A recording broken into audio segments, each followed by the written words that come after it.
2017 में कर्नाटक में एक कार्यक्रम में प्रधानमंत्री जब सौंदर्य लहरी का पाठ हो रहा था, तब उन्होंने स्पष्ट तौर पर यह कहा था कि जो भगवान आदिशंकर का जीवन है, जो भगवान आदिशंकर के आदर्श हैं, उसमें जो उनकी रचनाएं हैं, चाहे वो दक्षिणामूर्ति स्तोत्र हो या फिर सौंदर्य लहरी हो, उसका जो ब्रह्मनाद है वो एक दिव्य अनुभूति है, जिसमें रस भी होता है और रहस्य भी होता है, जिसमें ईश्वर के साथ रम जाने की एक अदम्य इच्छा भी होती है। हर मंत्र में एक अलग शक्ति होती है, हर मंत्र का एक अलग भाव होता है, एक नई चेतना होती है जो मनुष्य मात्र को एक नई ऊर्जा से भर देती है। प्रधानमंत्री ने यह जिक्र किया था कि 8-10 दिन पहले इस कार्यक्रम के पहली बार जब वो केदारनाथ में आए थे तो महादेव जी के दर्शन का अवसर मिला था, और कैसे 2500 साल पहले कैसे आदिशंकर इस जगह पे पहुंचे होंगे। और आप समझें यहां पर पहुंचना और पैदल मार्ग से पहुंचना कितना मुश्किल रहा होगा। सिर्फ 32 वर्ष की आयु में भगवान आदिशंकर यहां पर पहुंचे और यहां पर उन्होंने जो सांस्कृतिक एकता को एक माला में पिरोने का कार्य किया। इस वक्त आप देख रहे हैं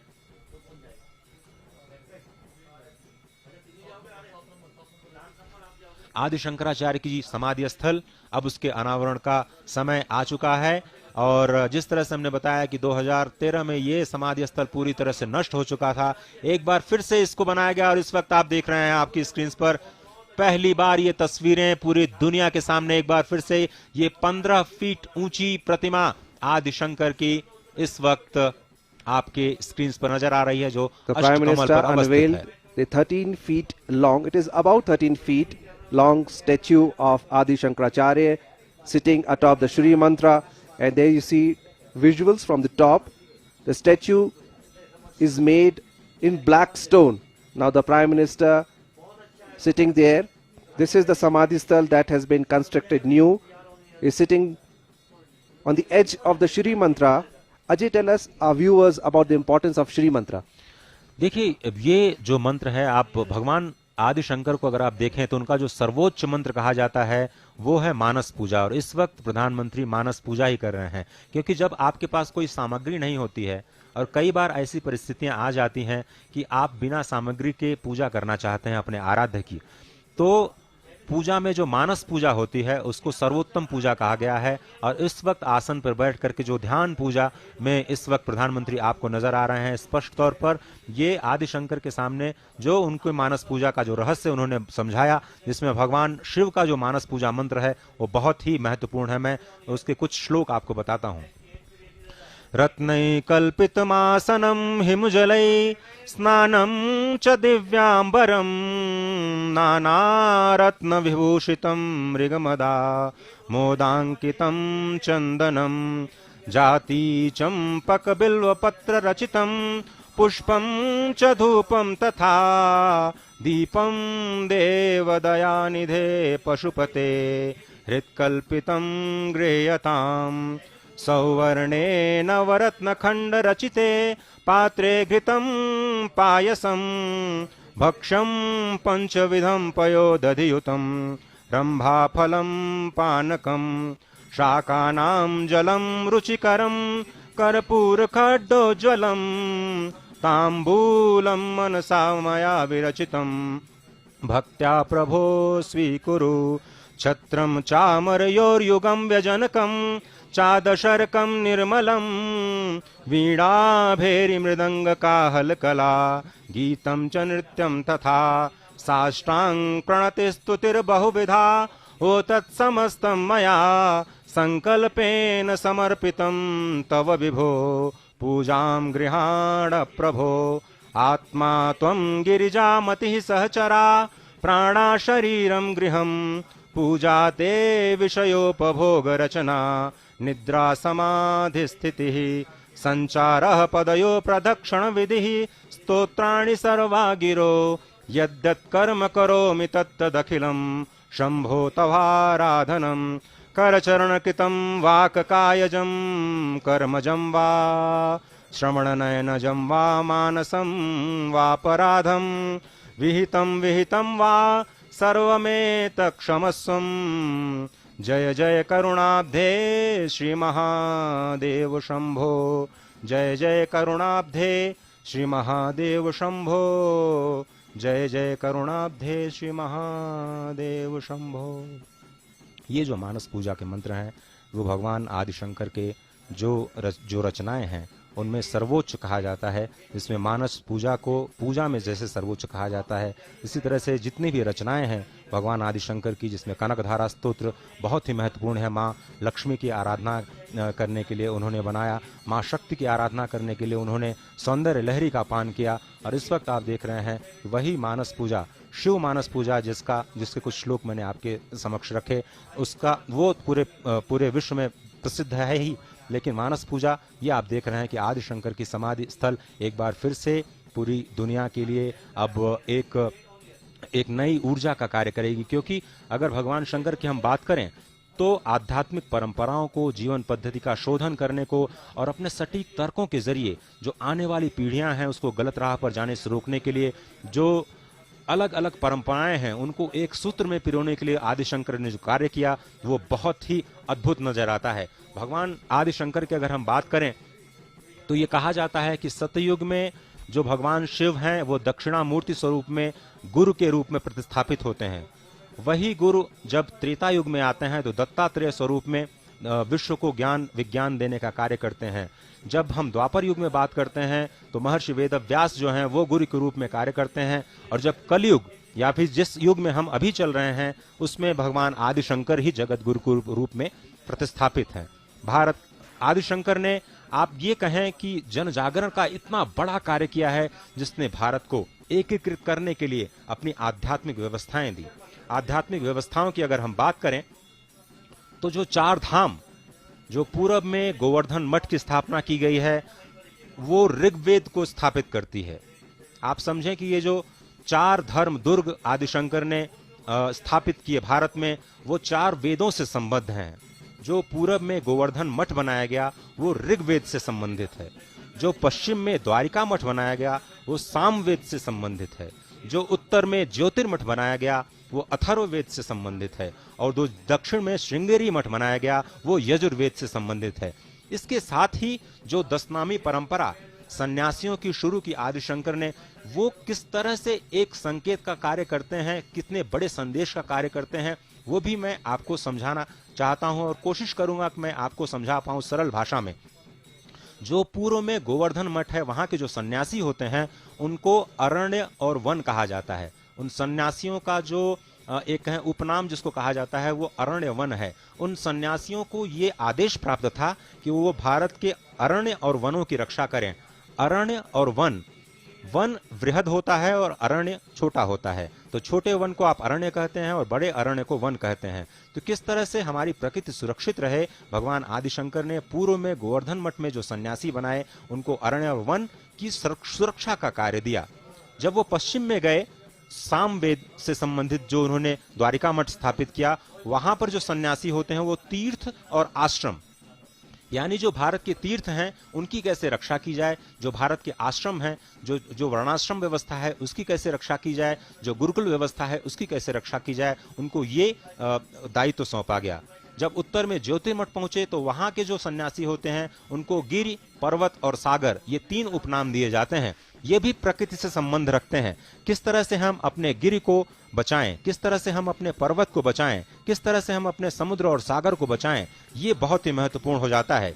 दक्षिण में जब हम जाते हैं तो जो सन्यासी परंपरा हमको मिलती है उसमें सरस्वती, भारती और पुरी जो शिक्षण संस्थान हैं उनको कैसे बचाया जाए। जो उच्च शिक्षण संस्थान है उसमें सरस्वती और जो प्राथमिक शिक्षण संस्थान है उसमें भारती, उनको ये दायित्व दिया गया कि कैसे आप शिक्षण संस्थानों का शोधन करें और उनका रक्षण करें। पुरी नाम के जो सन्यासी होते हैं अंतिम दशनामी परंपरा में, वो भारत की जो अष्टपुरियां कही गई हैं उनके संरक्षण का कार्य दिया गया। तो आदिशंकर ने ये जो चारों धाम स्थापित किए, देश के चारों दिशाओं में जो चार वैष्णव धाम स्थापित किए, हालांकि उनको शंकर का अवतार माना जाता है और शंकर को सबसे बड़ा वैष्णव भी कहा जाता है। और आदिशंकर ने देश के चारों दिशाओं में जो चार वैष्णव धाम की स्थापना की, उसमें पुरी में जगन्नाथ धाम, पश्चिम में द्वारिका धाम, उत्तर में बद्रिकाश्रम और दक्षिण में रामेश्वरम धाम। और दूरदर्शन परिवार की तरफ से आज हम चारों धाम और 12 ज्योतिर्लिंग के साथ देश के महत्वपूर्ण 87 स्थानों के साथ जुड़े हुए हैं। और ये तस्वीरें सीधे तौर पर जो देश के कोने कोने में जो आध्यात्मिक ऊर्जा है उसको और भी उत्प्रेरित करने का कार्य कर रही हैं। और मंदिर के ठीक पीछे का दृश्य इस वक्त आपको सुमेरु पर्वत के रूप में नजर आता है। और इसी सुमेरु पर्वत का एक हिस्सा गंधमादन पर्वत भी है। भगवान शिव की जब हम बात करते हैं तो भगवान हनुमान अनायास ही आ जाते हैं। और गंधमादन पर्वत पर आज भी कहते हैं कि कलयुग में भगवान हनुमान साक्षात विराजमान हैं। और साक्षात विराजमान हैं और इसलिए भक्तों को साक्षात दर्शन भी देते हैं। यहीं पर गंधमादन पर्वत में कदली का वन। और आज भी अब मैं फिर से शंकराचार्य जो पूरी पीठ के हैं उनको उद्धृत करना चाहता हूं। और उन्होंने ये कहा और उनको मैं कोट करके ये कहना चाहता हूं कि आज भी कदली वन में भगवान हनुमान श्री राम लला की लीलाओं का दर्शन करते हैं। और जितने गंधर्व और यक्ष हैं उनको रामलीला करके दिखाते हैं। और वो यत्र यत्र रघुनाथस्य कीर्तनम तत्र तत्र कृतमस्तकांजलिम वाष्पवारि परिपूर्ण लोचनम मारुतिम नमत राक्षसांतकम। जहां जहां भगवान राम का कीर्तन होता है वहां भगवान शिव हनुमान के रूप में अपने भक्तों के साथ विराजमान होते हैं। वो गंधमादन पर्वत भी इसी सुमेरु पर्वत का ही हिस्सा है जो इस वक्त आप अपनी टीवी स्क्रीन पर इस मंदिर के पीछे का पार्श्व भाग देख रहे हैं। और हम बात कर रहे थे भगवान शंकर की। आदिशंकर 507 ईसा पूर्व जो केरल में कलड़ी स्थान है वहां पर जन्मे। उनके पिता शिवगुरु और आर्यम्बा मां वहां से उत्पन्न। इतना आप समझे कि 5 साल में उनका यज्ञोपवीत हुआ और 8 साल में उन्होंने संन्यास ले लिया। सिर्फ 8 वर्ष की छोटी अवस्था में उन्होंने संन्यास लिया। और वो कार्तिक शुक्ल एकादशी को गोविंद भगवत पाद से उन्होंने संन्यास की दीक्षा ले ली। जो भगवान शंकर के जो आदिशंकर के जो रचनाएं हैं उनको प्रस्थानत्रयी कहा जाता है। आज के संदर्भ में अगर हम बात करें तो श्रीमद् भगवत गीता जो कि महाभारत से हमें प्राप्त है उसका भाष्य आदिशंकर ने किया। उपनिषदों का भाष्य आदिशंकर ने किया। ब्रह्म सूत्र का भाष्य आदिशंकर ने किया। और यही 3 गीता, ब्रह्मसूत्र और उपनिषद इसी को प्रस्थानत्रयी कहते हैं, जिसको हम संक्षेप में कह सकते हैं कि आदिशंकर की रचनाएं जो हैं वो इस विश्व को देन है। क्या कुछ है? कालक्रम से जो विलुप्त ज्ञान है उसको भगवान आदिशंकर ने प्रकट किया। जो कालक्रम से विकृत ज्ञान है उसको भगवान आदिशंकर ने विशुद्ध किया और अपनी अद्भुत मेधा शक्ति से चारों धाम की प्रतिस्थापना की। और आपको याद होगा कि जब आक्रांताओं ने भारतवर्ष की धरती को तहस नहस कर दिया था, उसके बाद में जो आध्यात्मिक ऊर्जा है उसको फिर से जागृत करने के लिए भगवान आदिशंकर ने नारद कुंड में जो बद्रीनाथ प्राप्त किया उन्होंने और अपने चिन्मय करकमलों से उनको फिर से प्रतिस्थापित किया। पुरुषोत्तम क्षेत्र में वो गए, उन्होंने जगन्नाथ आदि को प्रतिस्थापित किया। वायु पुराण में और शिव पुराण में उन्हें शंकर का अवतार माना गया है।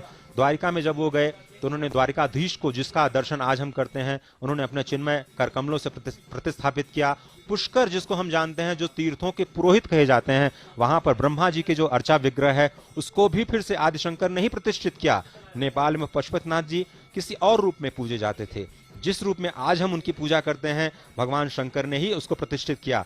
और ये जो चारों धाम हैं जिनकी प्रतिस्थापना उन्होंने की, स्थूल शरीर में अगर हम अपने शरीर में देखें तो योग शिखोपनिषद में ये स्पष्ट तौर पर कहा गया है कि जो हमारे शरीर में 7 चक्र हैं उसमें ही 4 धाम हैं। तो एक तरह से जो हमें बाह्य रूप में 4 धाम नजर आते हैं वो हमारे अपने शरीर के अंदर अवस्थित हैं। हमें सिर्फ उन्हें पहचानने की जरूरत है और उस पहचानने के लिए ही साधना करनी पड़ती है। और उसी साधना में रत अभी आप देख रहे हैं प्रधानमंत्री आदिशंकर की जो प्रतिमा है उसमें अपनी मानस पूजा कर रहे हैं और लगातार विश्व की शांति के लिए प्रार्थना कर रहे हैं। विशाल। Well, the legend has it that the original Pandavas built the temple of Kedarnath, and the present temple was established by Adi Shankaracharya, who restored the glory of the shrine in the 8th century.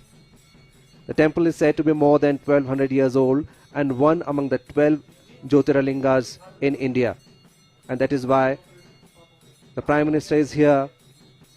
Ajay, the promise that the Prime Minister, when he was not the Prime Minister, made to the people and the devotees of Shiva, now that has come all true. So indeed, quite a satisfactory day for the Prime Minister. All those devotees who throng the temple from different parts of the country, that after the flash floods, what they see today, the new Samadhi Sthal of Adi Shankaracharya, the temple that has been restored in its ancient glory, the development works that has been taken care of in the surrounding area. So everything seems to come to life back again. Ajay? देखिए विशाल, जिस तरह से आपने जिक्र किया, अभी कुछ दिनों पहले हमने राष्ट्रीय एकता दिवस मनाया। राष्ट्रीय एकता दिवस के दिन हमने संपूर्ण राष्ट्र को एक सूत्र में पिरोने का वचन लिया, अपनी प्रतिज्ञा ली, और उसी भारत को एक सूत्र में पिरोने का, आध्यात्मिक रूप से एक माला में पिरोने का कार्य जो भगवान शंकर ने किया, वो उसी राष्ट्रीय एकता को और भी आगे बढ़ाने के लिए, उसी राष्ट्रीय एकता को और भी ज्यादा मजबूत करने का संदेश देती है। अगर हम शंकर की बात करें तो शंकर की जो रचनाएं हैं वो हमें यही संदेश देती हैं कि हम किसी में कोई भी भेद न करें। जो अद्वैत का उनका सिद्धांत है वो स्पष्ट तौर पर यही कहता है कि कोई न इस संसार में न कोई छोटा है न कोई बड़ा है, सभी उसी ब्रह्म के स्वरूप हैं। और जो भारतीय संस्कृति के लिए तप उन्होंने किया, जो भारतीय संस्कृति सब कुछ को ग्राह्य करती है, सभी को आत्मसात करती है, सभी को साथ लेकर के चलती है, और यही तो नए भारत का आधार है, जिसकी बात लगातार प्रधानमंत्री करते हैं, जो कहते हैं कि हम सबका साथ, सबका विकास, सबको साथ लेकर के और सबके प्रयास से भारत का निर्माण करेंगे। और इसी संस्कृति की जो आधारशिला या फिर कहें एक माला में पिरोने का कार्य जो आदि शंकर ने किया, वो स्पष्ट तौर पर सभी कुछ को ग्राह्य करते हुए, सबको आत्मसात करते हुए आगे बढ़ती है। जो प्रकृति का संतुलन सौंदर्य लहरी में भगवान शंकर ने कहा, जो हमारी परंपरा का एक बहुत बड़ा हिस्सा है, प्रकृति का दोहन हम न करें, प्रकृति का शोषण हम न करें। और प्रधानमंत्री भी लगातार जब से आपदा आई है इस संदेश को देश और दुनिया तक पहुंचाते रहे हैं कि हमें प्रकृति का सेवन करना है, हमें प्रकृति का दोहन नहीं करना है, हमें प्रकृति का शोषण नहीं करना है। लेकिन आज विकास की अंधी दौड़ में हम देख रहे हैं कि बहुत सारे राष्ट्र ऐसे हैं जो कार्बन उत्सर्जन के मामले में बहुत आगे हैं। आप ये कहें कि जो पंच तत्व हैं वो धीरे धीरे विकृत होते जा रहे हैं। और जब क्षिति, जल, पावक, गगन, समीरा, जिसको हम कहते हैं 5 तत्व से हमारा शरीर बना है, अगर वो 5 तत्व प्रदूषित होते हैं, विकृत होते हैं, तभी प्रकृति में कहीं न कहीं आपको संकेत मिलते हैं कि प्रकृति किसी न किसी आपदा के रूप में मनुष्य को सिखाने का कार्य करती है कि मनुष्य को अपनी सीमा को समझना चाहिए, अपनी क्षमताओं को समझना चाहिए और अपनी आस्था को, क्षमता को, ऊर्जा को सकारात्मक दिशा में ले जाने का प्रयास करना चाहिए। प्रकृति का शोषण नहीं करना चाहिए। और यही वन, अरण्य, पर्वत, सागर, गिरि, आश्रम, तमाम सन्यासी परंपरा, जो 10नामी परंपरा भगवान आदि शंकर ने दी इस समाज को, इस देश को, इन्हीं प्रकृति के संरक्षण का एक बहुत बड़ा संदेश भगवान आदि शंकर देते हैं। राष्ट्रीय एकता का बहुत बड़ा संदेश भगवान आदि शंकर देते हैं। छोटी उम्र में जिस तरह से उन्होंने तीर्थाटन किया, पैदल तीर्थाटन किया, अपने शिष्यों को लेकर के तीर्थाटन किया, ये कहते हैं कि तीर्थाटन को कितना महत्व दिया उन्होंने, क्योंकि तीर्थाटन के जरिए भारत की अर्थव्यवस्था, भारत का पर्यटन, भारत की संस्कृति, एक दूसरे को जानने का जो उत्साह है वो नजर आता है। और यही हम स्पष्ट तरीके से आज के नए भारत में, नए केदार का जो स्वरूप हम देख रहे हैं, स्पष्ट तौर पर वही जो धारा है, वही ऊर्जा है जो आज नवीन रूप में, आपको अभिनव रूप में स्पष्ट नजर आती हुई दिखाई दे रही है। भगवान आदि शंकर के समाधि स्थल से अब बाहर आते हुए प्रधानमंत्री मानसिक पूजा करने के बाद इस वक्त आपकी टेलीविजन स्क्रीन पर। After performing puja at the Adi Shankaracharya Samadhi Sthal, Prime Minister coming out of the Samadhi Sthal, Ajay, you were mentioning about the conservation of the environment. India has been a signatory of the Paris Convention, and the Prime Minister recently addressed the world at the Glasgow meet, and India telling the world that world is a family, Vasudev Kutumbakam, and we all need to restore, we all need to save what has been gifted to us by nature. God has gifted us everything. We should use it but not destroy it. And India and the effort that has been taken by the Indian government under the leadership of Prime Minister Narendra Modi, the world has acknowledged that India is walking the talk, what promises it had made in the Paris Convention. So indeed, the role of the Indian Prime Minister, acknowledged by the world, not only as a leader of the largest democracy in the world, but also of the man, of a visionary who not only thinks about India, Indian subcontinent, but also of the world, who believes that the world is a family. Ajay? बिल्कुल सही कहा आपने, world is a family और वसुधैव कुटुंबकम। आदि शंकर ने जो रचनाएं की उनमें यही संदेश स्पष्ट तौर पर दिखाई देता है कि हर कोई समान है